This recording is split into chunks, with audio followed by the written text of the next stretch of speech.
For generations, Americans have been taught that dropping the atomic bombs was the only way to avoid a catastrophic invasion of Japan. We're told millions of American lives were saved. But when we look at what American military planners in 1945 actually believed, that story starts to crack. Could it be the numbers we hear so often weren't actually considered? Lucky for you, I dug into it so you don't have to.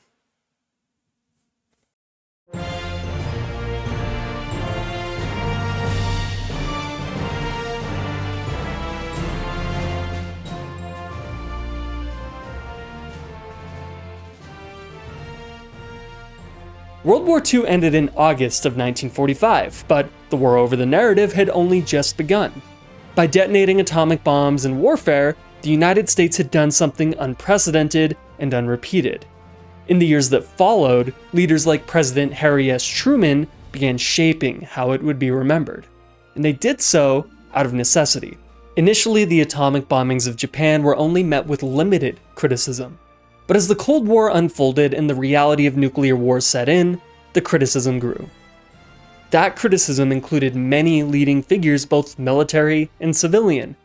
Men like J. Robert Oppenheimer and Leo Szilard had been instrumental in the creation of the weapons, yet both men had expressed deep remorse over the bombings. Several senior military leaders later questioned the necessity or morality of the bombings, including General Dwight D. Eisenhower and Admiral William Leahy. Even the crew who dropped the bombs joined in, with the co-pilot of the Enola Gay publicly expressing his regret to Hiroshima survivors on live TV. Shortly after, we turned back to see what had happened. And there in front of our eyes, the city of Hiroshima disappeared. Now, you entered something in your log at that time. As I said before, Mr. Edwards, I wrote down later, my God, what have we done? And just think about how unusual this is. Scientists involved in the building of the bomb regretted it. Military leaders questioned it. Even the members of the bomber crews publicly struggled with it.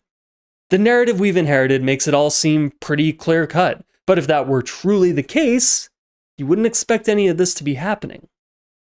As the chorus of criticism grew, you can see why, then, the need to frame the bombings in a more positive light also grew. That framing took the form of a dilemma. The bombs ended the war, we were told. The only other option to secure peace would have been to invade Japan. If Truman had chosen to go through with that, he argued, the results would have been catastrophic. Possibly 250,000 American lives catastrophic. And Truman didn't want to send 500,000 Americans to certain death. And who can blame him? Would you want up to 1 million American deaths on your conscience? Wait, what just happened? It turns out Truman was a bit squirrely on the numbers. Sometimes it was this, sometimes it was that. You could never get a straight answer out of the guy. He was joined by Secretary of War Henry Stimson, who also offered inconsistent numbers. Pretty soon, these hypotheticals took on a life of their own, and the numbers got totally out of control. In 1991, President George H.W. Bush commented that Truman's decision spared millions of American lives. That's millions plural. So what, at least like 2 million dead? That's way beyond anything even Truman claimed. The casualties narrative continues to influence educators to this day. School textbooks in the United States have been found to overwhelmingly favor this simple telling of events, that the bombing of Hiroshima was necessary to avoid a land invasion and to save the lives of US service people. And political pundits are no better. Take PragerU, for example. In his memoirs, Year of Decisions, Truman wrote that he believed an invasion of Japan would have cost 500,000 American casualties. Secretary of War Henry Stimson and Secretary of State James Burns judged that to be conservative, with both estimating the total casualties at 1 million. Truman, Churchill, and their advisors had lived through 6 agonizing years of war. They had the best information available. It's not hard to understand why they came to these conclusions. The assault on Iwo Jima in February 1945 came at the price of nearly 7,000 US Marines killed and 20,000 wounded. It's reasonable to assume that these numbers would have paled in comparison to an invasion of Japan itself. Okay, but why leave that up to assumption? Why not talk about, the actual history? He just said Truman had the best information available. What information? Luckily, I'm here to do what they won't and talk about that with you, my curious and intelligent viewer. Maybe together we'll finally figure out whether the casualties question reflected real fears that existed at the time or was just a post-war mythologization.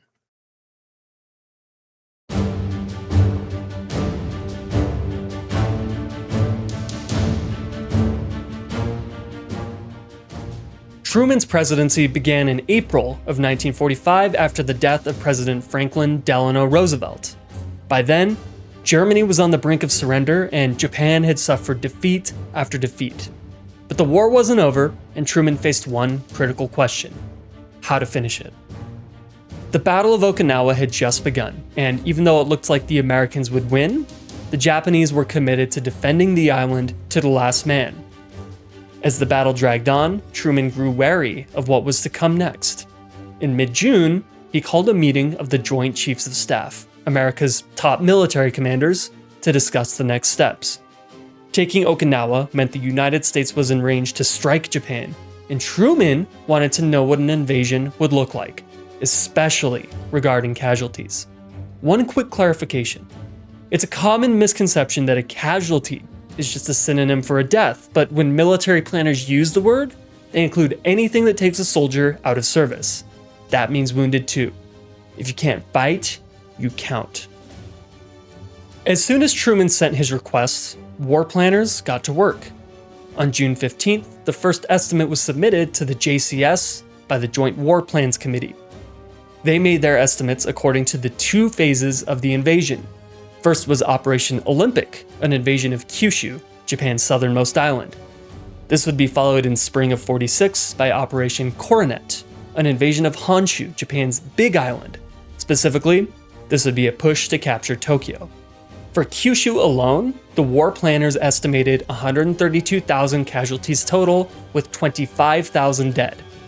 For both operations combined, 220,000 casualties, with 46,000 killed. So in other words, even in the worst case scenario, where the Americans had to fight all the way to the gates of downtown Tokyo, the war planners projected around 46,000 Americans killed in action. Now, I'm a history guy.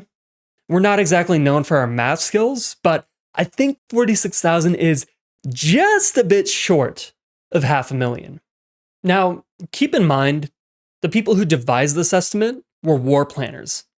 They had real authority, and these figures were going to be used for things like logistics planning. This is already starting to look a lot more complicated than the story we've heard. But the war planners weren't the only ones estimating. The Joint Chiefs also wanted the perspective of the man who would be running the operation, and they asked General Douglas MacArthur for his projections.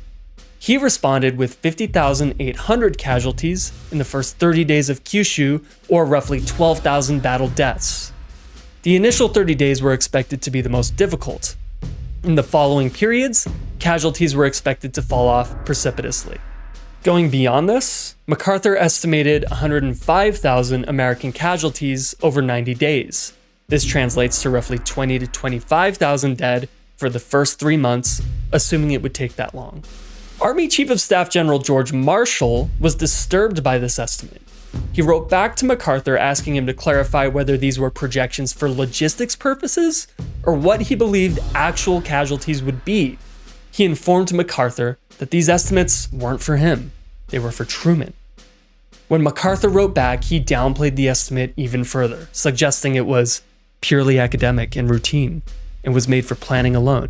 And it had not come to my prior attention. I do not anticipate such a high rate of loss. So, look at what just happened. When pressed on his casualty estimate, which was also well below 500,000, MacArthur hedged even further by insisting he had overestimated. To me, this signals a lot more uncertainty about these figures than what Truman later claimed. And this was the second such estimate that had come in. This one was different because it came from the top American commander in the Pacific. Though to be fair, MacArthur was full steam ahead on the invasion. When Marshall said these numbers were for Truman, it's possible MacArthur interpreted this as Truman can call this off if casualties are too high, keep it manageable. And thus he may have toned down his estimate to make the invasion more palatable. And that would make sense. I mean, look at the guy. Does he look like he's here to do anything but kick ass? MacArthur and the war planners were joined by the office of Fleet Admiral Chester W. Nimitz. In their casualty estimates, his projection turned out to be roughly 49,000 casualties in the first 30 days of Kyushu. Again, consistent with other estimates and far below post-war claims. The Joint Chiefs scheduled their meeting with Truman for June 18th, but before they went in, they were faced with their own dilemma. Most of them believed an invasion was necessary to win the war. Truman, however, was new to the office and was already showing qualms about casualties. They felt what Truman was asking for was somewhat irrational. There was no easy way to make these projections. Intelligence was simply too unreliable to guarantee what casualties would be. It could be better than what they thought, or it could be a lot worse. So, instead of presenting Truman with the aforementioned projections, they decided it wasn't possible to give a fair or certain assessment. Instead, they entered the meeting ready to discuss casualties in a more abstract, wide-ranging way. The Joint Chiefs understood this moment was pivotal.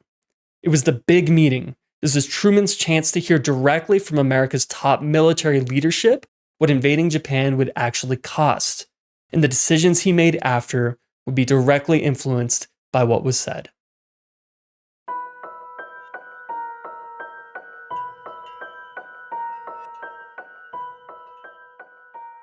When the June 18th meeting came around, General Marshall began by reiterating Operation Olympic's necessity.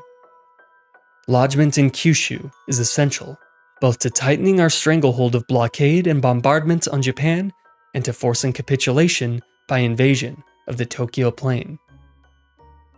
In other words, a bomb and blockade strategy wouldn't work. Invasion was required to force Japan to surrender. Then, casualties came up, but instead of addressing Truman's concerns, Marshall hedged. Our experience in the Pacific War is so diverse as to casualties that it is considered wrong to give any estimate in numbers. The War Department staff reaches the conclusion that the cost of securing a worthwhile position in Korea would almost certainly be greater than the cost of the Kyushu operation. Notice the disconnect here. Truman had made it clear he was specifically interested in casualty numbers. Yet here was Marshall deliberately sidestepping the issue and hemming and hawing about Korea. Marshall then presented ratios, comparing US casualties against Japanese deaths in battles like Leyte, Luzon, Iwo Jima, and Okinawa. Using these figures, Marshall came to a clear conclusion. There is reason to believe that the first 30 days in Kyushu should not exceed the price we have paid in Luzon, which is to say some 8,500 Americans killed in action in the first 30 days. Now, allow me to point something out. After the war, Truman suggested it was Marshall who told him that the invasion would be an unimaginable bloodbath. Yet, in this meeting, Marshall was giving an estimate that was, in comparison, extremely conservative. I'm just going to let you do what you will with that. Marshall followed this optimistic estimate by trying to, again, persuade Truman to commit to the invasion. There is no bloodless way to win a war, he said. Irresolution will lead to weakness, he said. The Joint Chiefs were worried Truman was going to lose his nerve and call the whole thing off. And it really starts to show at this point in the meeting, with the repeated appeals to resolve and the repeated insistence that invasion was the optimal plan. And this dance continued. Marshall then trotted out their communications with MacArthur from earlier.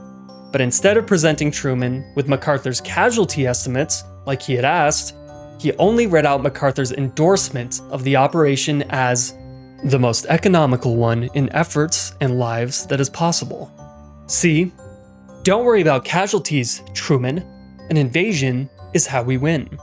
Both Marshall and Navy Chief Admiral Ernest King then voiced their agreement with MacArthur's endorsement. The efforts to build up Truman's nerve had come from all sides. But Truman wanted to know everyone's thoughts, and he turned to the one man in the room least convinced by all of this. Ever the skeptic, Admiral Leahy favored a bomb and blockade strategy and thought an invasion would unnecessarily waste lives. So, he voiced a more bleak picture. He not so subtly reminded the Joint Chiefs of Staff that Truman had called them here to discuss casualties, and he wasn't going to let that go.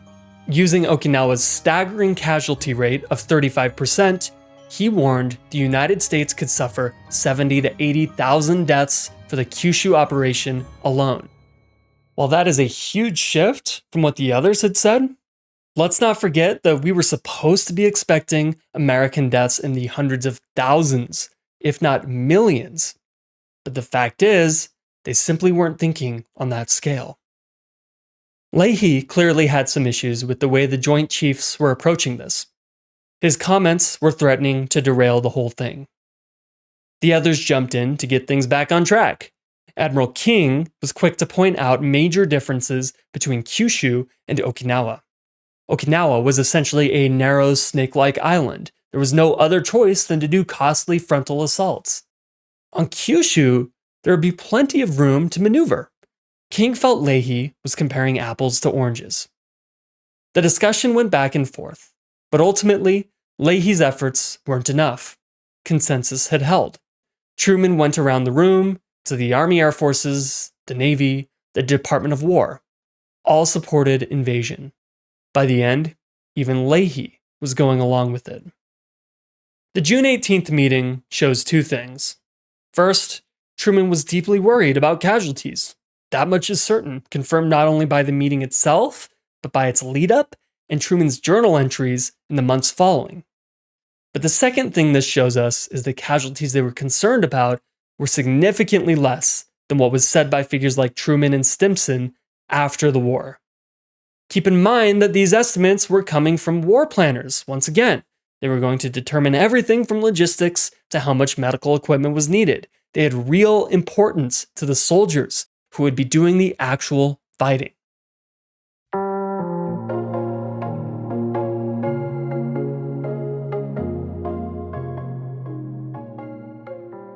And at this point, you might be wondering, okay, but surely somebody in 1945 was warning Truman about hundreds of thousands of deaths, right? Well, in short, yes. There were two estimates circulating in 1945 that get us a lot closer to Truman's post-war statements. We'll start with what is, in all honesty, the weaker of the two, the Hoover Memo. In May of 1945, former President Herbert Hoover sent a memorandum to President Truman stating his opinion on the potential invasion of Japan. Hoover, above all, wanted to avoid this outcome. In his memo, he argued that there can be no American objectives that are worth the expenditure of 500,000 to 1 million American lives. Hoover was expecting it to be a lot worse than what anybody had thought. Truman took notice, Stimson circulated the memo, but it had problems. First, Hoover offered absolutely no information on his source. Second, he also included nothing about his methodology. Sure, he was a former president, but for all intents and purposes, these were just words on a paper with no rigor or official backing. And for those reasons, military planners regarded the estimate as poorly grounded and operationally unrealistic. Indeed, some even said as much. On June 14th, General George Lincoln, then a close advisor to Marshall, said of the estimate of 500,000 to 1 million American lives for carrying the war to a conclusion appears to deserve little consideration. Perhaps if the author looked at this estimate in its equivalent form of between 2 and 5 million casualties, he would revise his estimate downward. Not quite the klaxon blaring Truman had later suggested.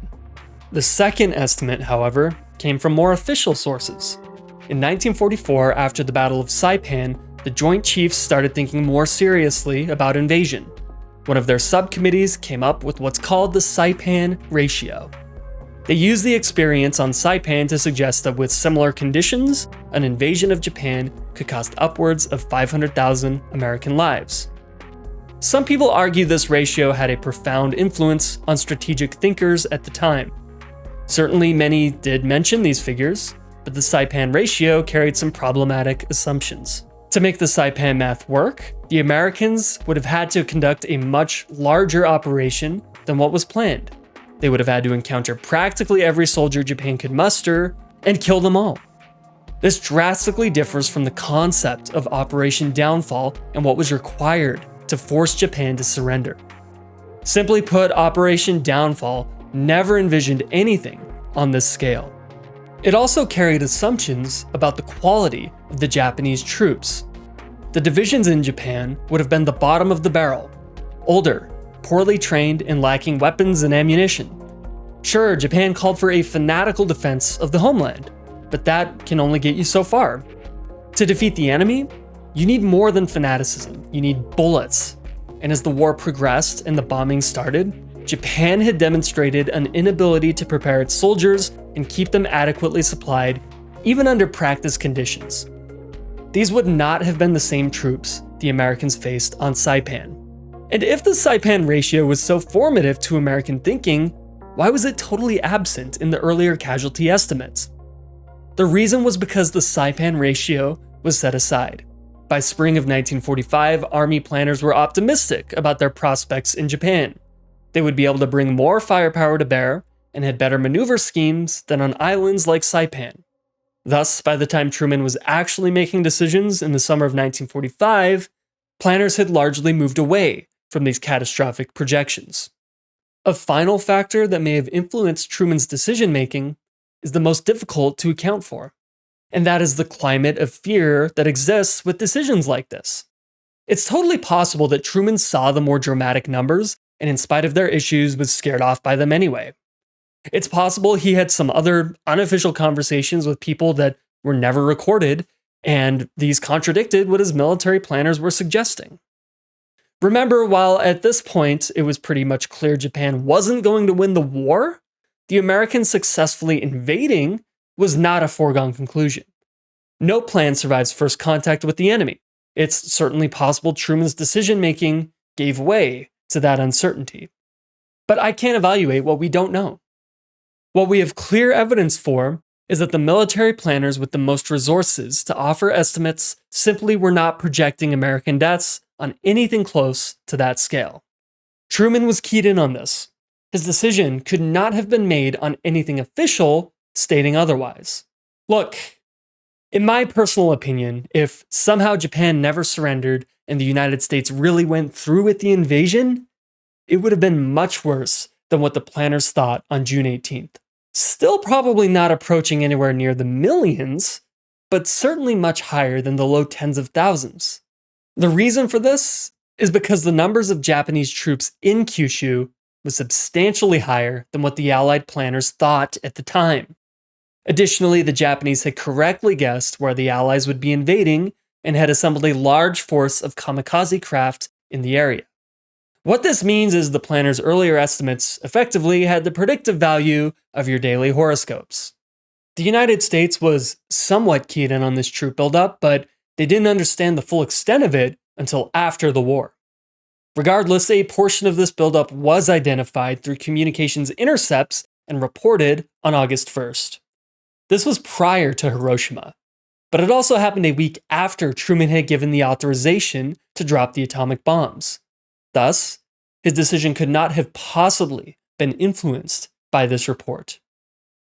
With the reality of 1945 American military thought established, it becomes clear that the millions dead narrative was a post-war phenomenon. Certainly, Truman contributed to this narrative crafting in significant ways with his post-war statements, but later generations continued to build on this by introducing numbers and levels of certainty that even Truman never mentioned. The main gist I'm trying to get across is I'm not as interested in whether Truman was right or wrong about the decisions he made. I'm interested in how fact becomes mythology. What was in 1945 a legitimate fear about the cost of invasion was extrapolated from and turned into something else entirely. And this wasn't on accident. Of course, there were the level 1 reasons for doing this. Truman wanted to defend his legacy, but That doesn't explain why we, as a nation, have been so quick to accept this version of events. Personally, I believed this until not that long ago, and I know many of you are in the same boat now. I think the reason for this acceptance was partly strategic and partly psychological. Strategic in the sense that during the Cold War, nuclear weapons were a new but growing phenomenon. As the only nation to have used this weapon, the United States did not want other nations thinking they were justified in using their own. Thus, it was very important to control the perception of its usage. If nukes were the only way for the US to avoid staggering casualties, suddenly it becomes a more acceptable one-off occasion and not the new norm. Psychologically, in the sense of how we view ourselves. Most of you have seen this meme. The badges on our caps. Have you looked at them? What? No. A bit? They've got skulls on them. Hands. Are we the baddies? The thing is, we don't want to see ourselves as the baddies. This is especially the case with how we remember World War II. Are we the baddies? No! We think of ourselves as the good guys. To not do this brings anxiety. It makes us feel bad. It's simply easier this way. So, when we look back on morally troubling decisions our country may have made, well, there must have been really good reasons for it. And there may have been good reasons. I'm not here to tell you Japan was in any way the victim of World War II. They were a racist, totalitarian regime that committed atrocities across Asia. They launched a vicious, illegitimate attack on the United States. They needed to be stopped. Whether or not the atomic bombings of Japan were justified doesn't change that. The question is whether or not we, as a society, have been given an accurate telling of the past. When I looked into this topic, I didn't find certainty. I found disagreement, estimation, and fear. The people making these decisions in 1945 simply did not possess the certainty later generations claimed they had. Instead, the figures they were discussing grew larger and larger as memory hardened into mythology. Eventually, a simple moral narrative emerged: drop the bombs or millions of Americans die. But history is rarely that clean. What I've said here today is largely critical of the orthodox narrative, and I have no doubt some people will be upset by that. I too once believed in this, and I may have also felt irritated or defensive about a video like this. But to learn from history, you have to be willing to engage with it as it actually was. The casualties question is a fantastic opportunity for us to examine how historical fact crystallizes into myth. The simple narrative is attractive. In simplicity, we find comfort. It's neat, it makes things easy to defend. But I know each and every one of you is capable of looking past the simplicity to find the challenging truth. There are plenty more questions to answer about the atomic bombings of Japan, but I'll leave those for later. If you enjoyed the video, subscribe to the channel. Thank you for watching.